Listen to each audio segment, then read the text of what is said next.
Hello friends, welcome to our channel GK. Friends, ఈరోజు మనం ఈ వీడియోలో భారత్ డైనమిక్ లిమిటెడ్ గురించి బ్రీఫింగ్ చూద్దాం.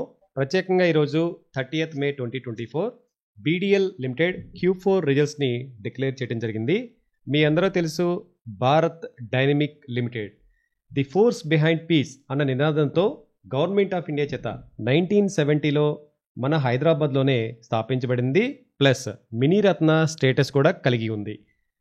ఇండియన్ సాయుధ దళాలకు ఫోర్స్ కోసం గైడెడ్ క్షిపణి వ్యవస్థలు మరియు మిసైల్ రిలేటెడ్ పరికరాలను మేకింగ్ చేయటం ఈ బీడీఎల్ పని బిజినెస్. బ్రీఫ్గా ఒక మాటలో చెప్పాలంటే మన ఇండియన్ ఆర్మీ వారు వాడబడే పరికరాలను తయారు చేయటం, సపోర్ట్ చేయటం. India's most successful defence project అయిన మిషన్ మిజైల్ పృథ్వీ, ఆకాష్, అగ్ని ఈ బీడీఎల్ ఖాతాలోనివ్వండి. ఈ బీడీఎల్ గురించి మనం బ్రీఫింగ్ Q4 రిజల్ట్స్ చూద్దాం. బీడీఎల్ కంపెనీ గురించి చూడాలంటే company almost all debt free company అండి. లేటెస్ట్గా ఇప్పుడు కంపెనీ 85 పైసా డివిడెండ్ కూడా డిక్లేర్ చేసింది పర్ షేర్కి. రైట్, ఫండమెంటల్ చెక్ చూస్తే కనుక బీడీఎల్ డిఫెన్స్ సెక్టర్ సంబంధించింది. మనం అనుకున్న విధంగా ఇది గవర్నమెంట్ ఆఫ్ ఇండియా ఎంటర్ప్రైజ్ కాబట్టి దీని ప్రమోటరు ప్రెసిడెంట్ ఆఫ్ ఇండియా ఉంటారు. అండ్ మార్కెట్ క్యాపిటలైజేషను 56,731 crore అండి. బుక్ వాల్యూ చూస్తే 99.2 అండ్ ఈపీఎస్ చూస్తే 16.7, పిఈ చూస్తే 92.6 ఉంది. అదే ఇండస్ట్రీ పిఈ కనుక చూస్తే 63.2, కొంచెం ఎక్స్పెన్సివ్ అని చెప్పుకోవచ్చు. డివిడెండ్ ఈల్డ్ అయితే 0.3% ఉందండి. Return on equity 17.9 and ROCE 24% ఉంది. And contingency liabilities 415 crores and enterprises value చూస్తే 52,506 crores. దీని యొక్క ఇంట్రిన్సిక్ వాల్యూ చూస్తే 191 రూపీస్గా ఉంది. ఇప్పుడు కరెంట్ మార్కెట్లో 30th May చూస్తే 1548 దగ్గర పర్ షేర్ ట్రేడ్ అవుతుంది. ఇయర్ హై చూస్తే 1659 అండ్ ఇయర్ లో చూస్తే 450 రూపీస్ అండి. రైట్, ఇక మనం డైరెక్ట్గా ఈ ప్రమోటర్ షేర్ హోల్డింగ్ని ఒకసారి గమనిద్దాం. ప్రమోటర్ దగ్గర 74.93% ఉంది. ఎఫ్ఐఎస్ దగ్గర 2.95%. అదే డిసెంబర్ క్వార్టర్లో, మార్చ్ క్వార్టర్లో చూస్తే మార్చి 2023లో 2.83% ఎఫ్ఐ షేర్ హోల్డింగ్ ఉంటే డిసెంబర్ 2023కి 3.09%కి పెరిగింది. బట్ ఈ క్వార్టర్లో కొంచెం తగ్గింది స్లైట్గా. ఇప్పుడు 2.95%గా ఎఫ్ఐఎస్ షేర్ హోల్డింగ్ ఉంది.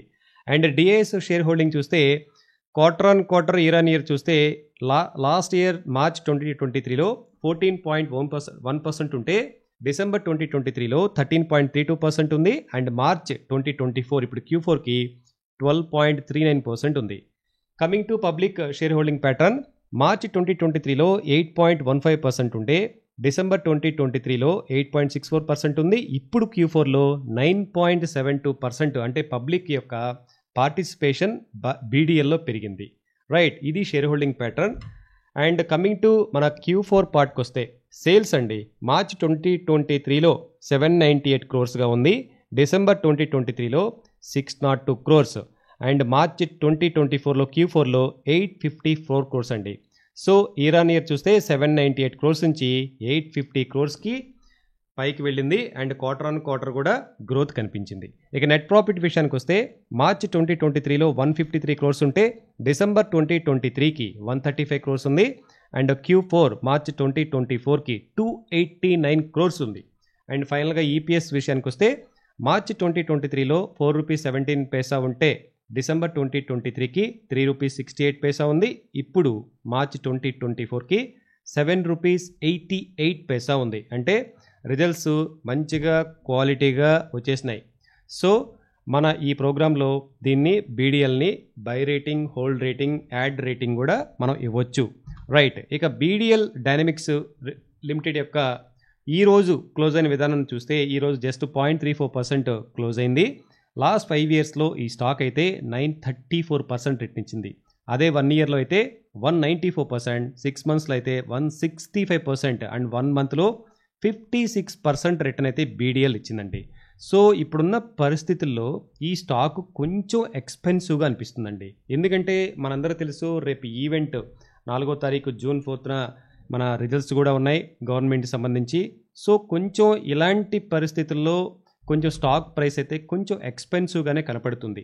సో ఉన్నంతలో ఈ స్టాక్ని వన్ టైం ఇన్వెస్ట్మెంట్ అయితే కొద్దిగా ఆగి చేద్దాం. అదేవిధంగా స్టాక్ ఎస్ఐపి విషయంలో మాత్రం వెనకడుగు వేయొద్దండి. ప్రతి నెల కొంత అమౌంట్ పెట్టుకొని ఇలాంటి స్టాక్స్ మన పోర్ట్ఫోలియోలో ఉంచుకోవటం చాలా ఉత్తమం. టాప్ 10లో కంపల్సరీగా బీడీఎల్ అండ్ స్టాక్స్ని మెయింటైన్ చేయాలి. మనందరూ తెలుసు, చుట్టుపక్కల అంతా కూడాను ఇప్పుడు డిఫెన్స్ మీదనే ఎక్కువగా ఇన్వెస్ట్మెంట్ చేయడం జరుగుతుంది. ఎందుకంటే ఎక్కడికక్కడికి ఒక రకమైన అలజడులు, గొడవలు, దేశాలకు సంబంధించిన యుద్ధాలు అనేవి మనం గత కరోనా నుంచి వింటూనే ఉన్నాం. కాబట్టి ప్రతి దేశం కూడా డిఫెన్స్ మీద, సెక్టార్ మీద కాస్త ఎక్కువగా ఎక్స్పెండిచర్ చేస్తుంది. సో దీనివల్లనే ఈ స్టాకుల్లో ఇంత ర్యాలీ జరిగింది. ఇలాంటి ఎక్స్పెన్సివ్ ప్రైసెస్లో మనం వన్ టైం ఇన్వెస్ట్మెంట్ చేసే కంటే స్టాక్స్ ఏదో ఒక న్యూస్ వలన కాస్త స్ట్రెస్ అయినప్పుడు 10 to 20% డిక్లైన్ అయినప్పుడు వీటిని క్యాచ్ చేయటం, అదేవిధంగా స్టాక్ ఎస్ఐపి రూట్లో మెల్లంగా కొద్దిగా షేర్లని యాడ్ చేసుకొని పోర్ట్ఫోలియో బిల్డ్ చేసుకోవటం చాలా ఉత్తమం. సో ఫైనల్గా స్టాక్ ఎస్ఐపి ప్రోగ్రాంలో మన దగ్గర ఉంది. సో మీరు కూడా భారత్ డైనమిక్ లిమిటెడ్స్ని స్టాక్ ఎస్ఐపి ప్రోగ్రామ్ కింద యాడ్ చేసుకునే ప్రయత్నం అయితే చేసుకోవచ్చండి. ఫ్రెండ్స్, ఈ వీడియో ఎడ్యుకేషన్ పర్పస్ కోసం మాత్రమే చేసింది. Thank you friends, have a good day.